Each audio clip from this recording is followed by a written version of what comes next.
Action घेण्यात आली नाही. ठीक आहे, क्रांती घडवायचीच असेल तर आम्ही आमचा जीव द्यायला तयार आहेत. तुम्ही आमचा जीव घ्या आणि आमचा आवाज बंद करा. तोपर्यंत आम्ही शांत तर कधीच बसणार नाहीत.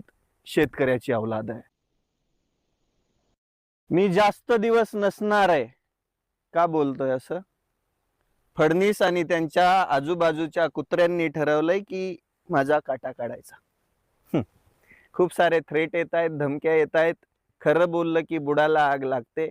प्रश्न हे सत्ताधाऱ्यांना विचारले जातात. एखादा भिकारचोट विरोधक चुकला तर त्याला बी आम्ही घोडा लावायचं काम केलंय.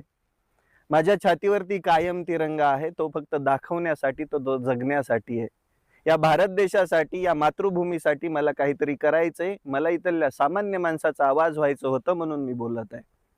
माझं अगदी आयुष्य सुंदर आहे. माझी शेती तुम्ही बघताय कशी बहरली आहे. जगण्यापुरतं कमवतो आणि त्याच्यावरतीच जगतो. मला दुसऱ्या कोणत्या गोष्टींची अपेक्षा नाहीये. पण या सत्ताधाऱ्यांना प्रश्न विचारत असताना या सत्ताधाऱ्यांची नीती एकच आहे. साम दाम दंड भेद. नाही ऐकलं, नाही शांत बसला तर मारून टाकायची नीती पण यांची आहे. आणि त्याचा प्रत्यय मला मागच्या 8-10 दिवस झाले येतच आहे.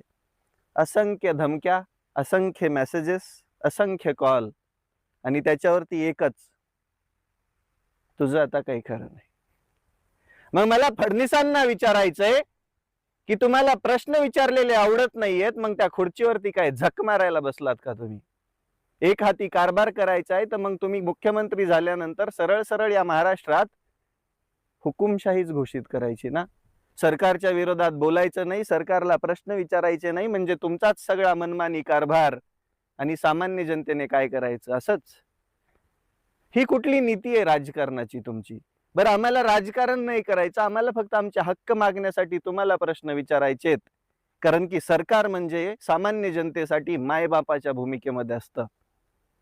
कोणाला विचारणार, कोणाला सांगणार आमचं दुःख? अहो, तुम्ही सरळ सरळ शेतकऱ्याच्या तोंडाला पानं पुसायचं काम करता, तरी पण तुम्हाला प्रश्न विचारायचे नाहीत.